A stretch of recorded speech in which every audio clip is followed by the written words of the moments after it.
Il est là. My Hero Academia, tome 30. Salut à tous, aujourd'hui on est là pour une nouvelle vidéo. Ça va être la review du tome 30 de My Hero Academia. Alors là c'est ça, à chaque fois je sais pas parce que j'ai pas encore ouvert le carton. Oh là là. Crématorium sur la couverture et derrière Shoto. Pour moi la tête que fait Shoto c'est compréhensible parce que normalement il va se passer un truc dans ce tome. Quoi? All for One saisit l'occasion pour prendre le contrôle de son disciple. Donc, à la fin du tome 29, c'est bel et bien All for One. What the fuck? Alors, faut pas que je regarde la page, faut que je regarde que les chapitres. C'est personne dans nos têtes. C'est le nom du chapitre là, le premier. Et pour moi, ça pourrait faire penser à Tomura. Ces personnes dans nos têtes, peut-être, donc All for One qui est dans sa tête, et sûrement peut-être ses parents qui sont morts, qui sont dans sa tête. Il faut sauver Takeo. Qui est Takeo? Chapitre 289, cœur scellé et cœur ouvert. Là, il y a une opposition entre deux trucs. Cœur scellé, ça pourrait être Tomura, et cœur ouvert, ça pourrait être Izuku. Je ne sais pas. Danse macabre, content que tu ailles bien, les fils de l'espoir et une société saturée de héros. Je le dis parce que c'est une théorie, là où j'en suis c'est pas encore ça, mais la théorie est plus que plausible et donc en fait ça voudrait dire que Crématorium est le fils de Endeavor. Le dernier numéro ça vient de me faire penser à Naito, Monoma, mais enfin je pense pas. Peut-être que ne pas lâcher prise, c'est comme ils ont chopé Tomura, il faut pas qu'ils laissent s'enfuir. Puis il y a aussi l'histoire avec Gigantomachia, donc voilà. Alors avant d'attaquer la lecture de ce tome, j'aimerais revenir sur le 29. Je n'ai pas fait de vidéo réaction dessus, parce qu'en fait, j'ai reçu le tome le jour où je partais en vacances, et j'ai pas eu le temps de faire une réaction et tout, et c'est vraiment dommage, parce que dans le tome 29, il se passe beaucoup de trucs. Je vais pas revenir dessus, parce que là on va se concentrer sur le tome 30, mais il y a trop de trucs, par exemple Izuku qui a l'alter de Nana Shimura, Tomura qui se fait, là on vient de savoir que c'est All for One qui le contrôle, Gran Torino, et oh là là, Aizawa, il se prend la balle d'alter, il se coupe la jambe, puis après oh mais mec, trop bien. En fait, à la fin il y a une, comment dire, un message de l'auteur, et il dit « L'arc actuel touchera sa fin dans le prochain tome ». Donc normalement, l'arc, les héros contre les vilains, là, ça se termine dans ce tome. Et depuis très longtemps, j'ai toujours cru que cet arc, c'était le dernier de My Hero Academia. Parce que j'avais vu une news comme quoi l'auteur, le mangaka, il était en train d'écrire l'arc final du manga. Sauf que je me suis trompé. Et en fait, il est en train d'écrire et d'imaginer l'arc final. Et c'est pas lui, puisqu'il arrivera plus tard. Et donc ma théorie que je disais, je crois pour la revue du tome 28, elle peut fonctionner, c'est-à-dire qu'il y aurait une ellipse entre le moment où ils sont adolescents et où ils seraient adultes, puisque là les scans ils continuent et je crois bien que j'ai raison, enfin voilà, je le verrai. Donc ça m'intrigue parce qu'en plus je suis content qu'il se finisse pas le manga comme il y a encore beaucoup de thématiques à aborder. Voilà. Bon, il est temps d'attaquer ce tome. Oh là là, quelle excitation! Ah, ça faisait longtemps que j'avais pas fait ça. Putain. Allez, c'est parti. Oula, bah direct, il y a eu... Mais mec...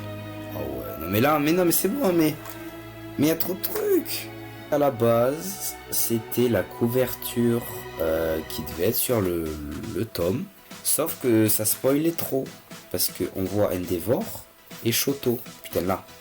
Et ça confirme encore une fois cette théorie. Et aussi derrière la preview du prochain tome. Parle de Best Janiste. Ce qui fait que non, il est pas mort.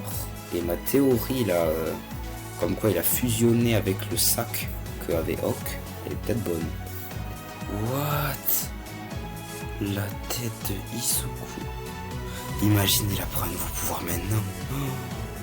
What? Mais ouais, mais là c'est un combat de démons.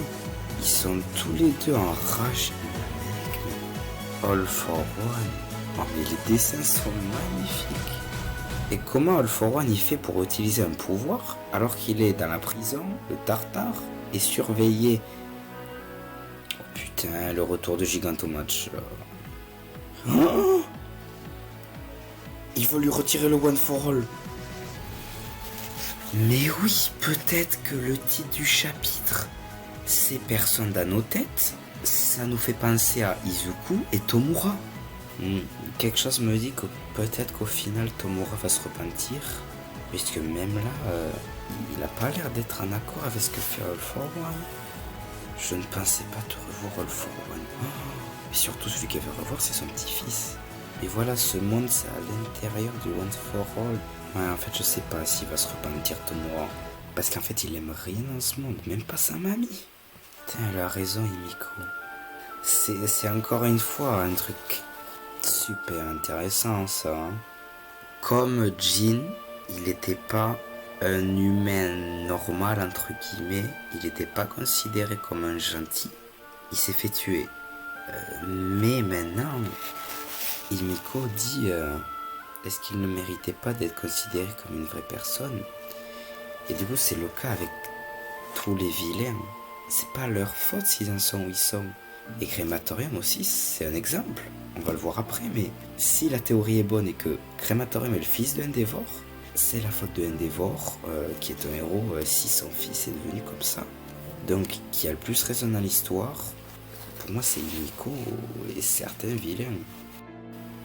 What, un avion? C'est Best Janiste. J'ai reconnu sa veste en cuir. C'est sûr, c'est lui. Ben oui, encore une fois, c'est des dommages collatéraux.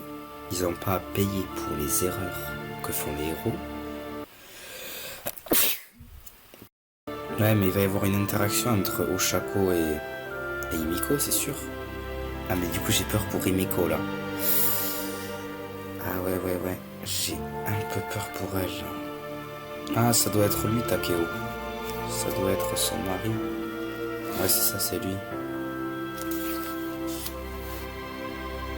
Oh non, mais... Alors là, ça va être intéressant. Et oui, elle a raison. Mais voilà, mais non, mais c'est ça. Ça n'a rien de personnel. Et c'est pareil pour Twice. Oshako vient de dire... Je veux sauver autant de vies que possible. C'est son objectif dans la vie. Et le truc, c'est que s'il y a des obstacles en face d'elle, donc Himiko, elle va devoir s'en débarrasser. Enfin, c'est pas une question personnelle, quoi. Et c'est pareil pour Twice. Il a fallu que ce soit lui qui meure.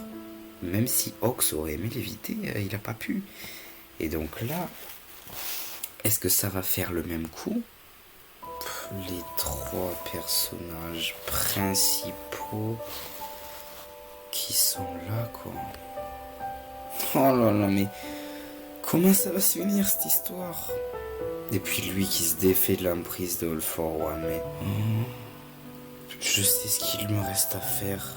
Et puis là, mais il y a une discussion intéressante, c'est Oshako, elle nie toute ressemblance avec Himiko. Et Himiko dit que toutes les deux, elles sont pareilles et tout.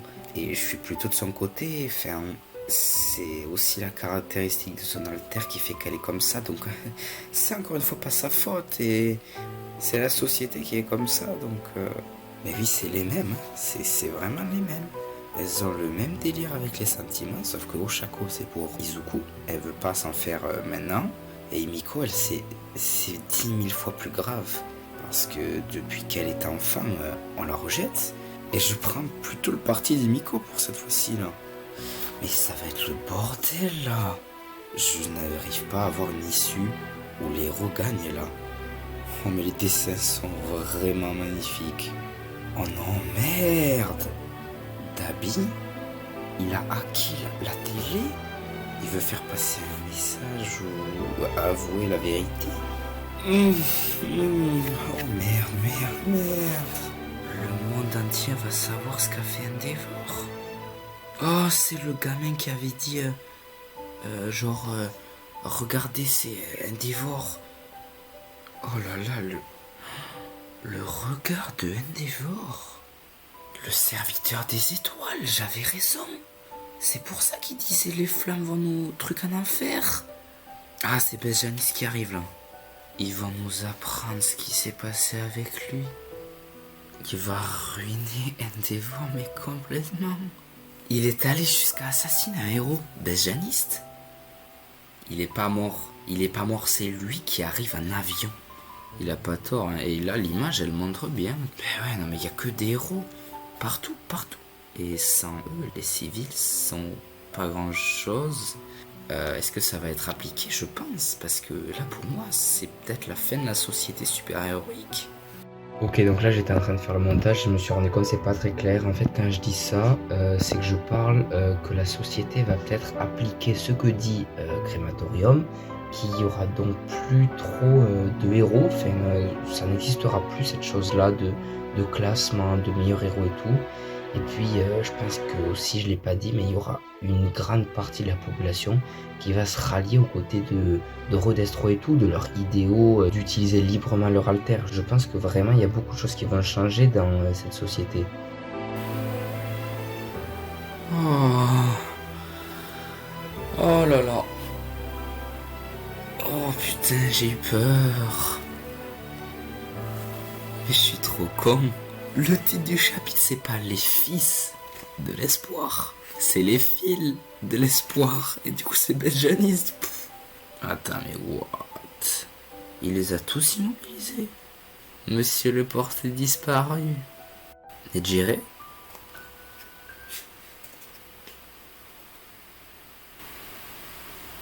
Mais ils vont jamais gagner. Non. Burnin. What? C'est qui l'a sauvé? Me dis pas que c'est Mirko?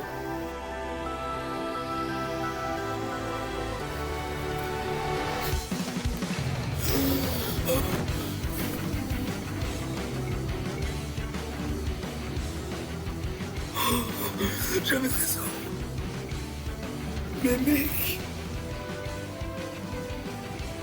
Mais quoi? Mais j'avais raison. En fait, la cover variante de ce tome 30, elle est comme ceci. Et donc, je me suis toujours interrogé dessus. Et à la base, dans la vidéo qui devait sortir sur le tome 29, je devais en parler de cette cover variante. Mais au final, j'ai pas fait la vidéo. Mais j'avais raison. Pourquoi faire une cover variante avec Mirio s'il serait pas dans le tome? What? Mais attends, mais ça veut forcément dire qu'ils ont utilisé l'alter de Eri. Ils ont réussi à le contrôler, ça me pète que ça en fait. Ça fait 2 mois qu'Eri s'exerce. Oh là là, il y a tout le monde. Nejire, Tenya. Oh là là. Katsuki est besjaniste. Enfin, il se revoit. Et il va lui donner son nom de héros en plus. Appelez-moi. Oh, il l'a fait exprès. Putain. Mais là, c'est beau, ils ont gagné en fait. Il me reste encore 2 ou 3 chapitres, je pense. Déjà parmi les Todoroki, il va y avoir un drame. Ensuite, je pense qu'ils vont finalement réussir à battre Gigantomachia et Tomura. Je sais pas, parce qu'il peut toujours y avoir un retournement de situation. Donc je sais pas trop. Et puis il y a le truc avec Izuku. Pour moi, il va forcément faire un truc important avant la fin du tome. Et peut-être face à Tomura. Bien sûr que ça regarde Izuku. Depuis le début, il se mêle des histoires de Shoto, que ce soit au repas de famille, au tournoi. Mais oui, c'est vrai, Izuku, il est très important pour la famille Todoroki. Ouais, mais il a raison. Déjà, il a raison quand il dit que tous les héros ne sont pas noirs ou blancs, et surtout que son père a fait des saloperies. C'est pas une parole dans le vide. Quand il dit on entre dans une ère de chaos où vos belles paroles n'auront plus de poids. Ah, les somnifères. Non, mais c'était sûr qu'il allait faire un truc prisonnique parce que... Oui, ils ont raison, mais encore une fois, j'ai de la compassion pour ces vilains. J'ai envie de les voir gagner, mais en même temps, non. Je veux que ce soit les héros qui gagnent. C'est en ça que My Hero Academia est fort, là. Putain. Quoi? Ma route s'arrête ici. Qu'est-ce qu'il va faire? On a enfin des infos sur Oji Harima. Et il est de la même famille que Mister Compress. C'est pas vrai. Vous me trouviez transparent. Putain, c'était que le second rôle, oui. Mais bon.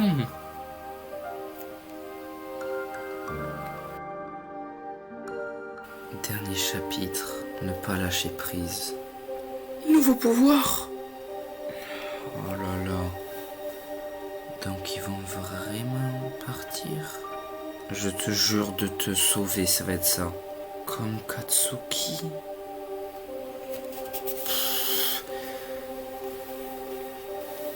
Il dit qu'on le reverra. Oui, non, au final, il est pas mort, mais bon. Bon, il y a des choses à dire. Beaucoup de choses à dire. Je vous retrouve juste après. Du coup, on va revenir sur ce qui s'est passé dans ce tome. Alors déjà, je voulais parler du fait que All for One prenne le contrôle de Tomura. Est-ce que c'est vraiment possible? Parce que là, actuellement, il est en prison. Et normalement, il devrait pas pouvoir utiliser ses pouvoirs. Après, il y a eu la confrontation entre Himiko et Oshako. À la fin, au final, Himiko elle s'est fait capturer. Voilà. Mais l'échange était très intéressant et c'est un peu comme on avait pu le voir avec Twice et Ox. Encore une fois, ça n'a rien de personnel. Si Hawk a dû tuer Twice, c'était pour sauver des millions de personnes. Et là, Oshako, elle allait faire pareil. Moi, je continue à penser que Oshako, elle comprend Himiko et que forcément, ça ne lui ferait pas plaisir de la tuer. Mais, comme elle le dit, si y a quelqu'un qui se met à travers de ma route, forcément, il faut que je me débarrasse d'elle. Et en vrai, c'est triste aussi pour Himiko parce que depuis tout petit, elle a été rejetée. Et là, elle a un point commun avec Ochako, c'est Izuku. Comme on aime le même garçon, j'espérais qu'on pourrait parler entre filles. Et malheureusement, non, parce que Ochako agit comme toutes les autres personnes qu'elle a pu rencontrer, la rejette. Voilà, mais c'est pas forcément sa faute. C'est comme ça, et c'est cette société. Donc là, on arrive à un point important. C'est cette société qui est comme ça. Et je pense ça va plus du tout être pareil dès maintenant. Pourquoi? Parce que Crématorium, donc, c'est officiel, c'est bien le fils de Endeavor. Et là, je crois qu'il va mettre fin à cette société parce qu'en fait, la vidéo qu'il a diffusée, ça enlève tout ce que les héros avaient de mystique parce qu'il a révélé la vérité sur Endeavor. Et aussi, il a montré que Ox a tué Twice. Et donc, tout ça, je pense que ça va remettre en cause les civils. Il y a aussi le garçon qui était fan de Endeavor et qui avait lancé le truc Regardez quoi. Lui aussi, même s'il est fan d'Endeavor, il faut qu'il se rende compte de la vérité et que en fait, il n'est pas aussi héroïque qu'il le pensait. Et là, au final, le combat s'est terminé. Les héros l'ont emporté. J'aurais pensé, depuis le début, je croyais que c'était les vilains qui allaient l'emporter puisque mener la danse quoi. Mais au final, Benjani c'est pas mort. J'avais raison, il est arrivé, il a changé la donne. Et Mirio qui est revenu. Wow. Et puis après, là, il y a Mister Compress. Il avait jamais eu de moment à lui. On apprend qu'il est le petit-fils de Oji Harima. Je pense qu'il va pas mourir, mais il s'est quand même fait capturer. Himiko aussi, Gigantomacha, il va être capturé aussi. Pour parler des héros, ils sont vraiment tous mal en point. Izuku aura pas eu un grand rôle par rapport à ce que j'aurais pensé. C'est vrai qu'il n'a pas eu le rôle de la vedette, comparé à Tomura qui a vraiment fait le taf et tout. Et même si il n'y a pas eu de mort, c'est ça que je trouve un peu dommage. Les répercussions de ce combat, alors oui, elles vont être énormes, puisque ce sera sûrement la fin de la société super-héroïque, comme on la connaît. Gran Torino, il est mourant, mais va-t-il mourir? Je sais pas. Aizawa, il a une jambe en moins, c'est pas rien. Et puis tous les héros sont blessés, il y a plein de civils morts et de héros morts mais qu'on ne connaît pas personnellement et tout. Il y a beaucoup de répercussions graves que les vilains ont causées, mais même, il n'y a pas eu de mort importante, c'est ça que je trouve un peu dommage. Parce que c'est quand même un arc important, c'est pas le final, mais c'est vraiment un combat incroyable. Et les deux camps s'en sortent sans perte. C'est un peu ça que je trouve dommage. Genre tout finit bien. Et c'est un peu irréaliste comparé à tout ce qu'on a pu voir depuis le début de My Hero Academia, quoi. Ok, c'est encore moi. J'étais en train de faire le montage, je me suis rendu compte que c'est pas clair ce que je voulais dire. Et enfin, avec du recul, j'arrivais enfin à le dire parce que là, je l'exprimais trop mal. Parce qu'en fait, j'ai pas trop aimé dans ce tome et surtout la fin de ce combat, c'est que tout se précipite un peu trop. On a le retour de Mirio, Besjanist, il y a pas Izuku qui a un grand rôle et tout. Il y a vraiment tout qui se précipite, puis les vilains qui partent. Et même, on s'est même pas trop attardé sur le sacrifice de Mister Compress, même s'il est pas mort, c'est pas un sacrifice, mais enfin voilà, tout se précipite assez rapidement, c'est dommage, c'est un peu comme le tome 32 de l'attaque des titans. Ils se posent pas de questions et ils deviennent tous alliés, machin, et là c'est pareil.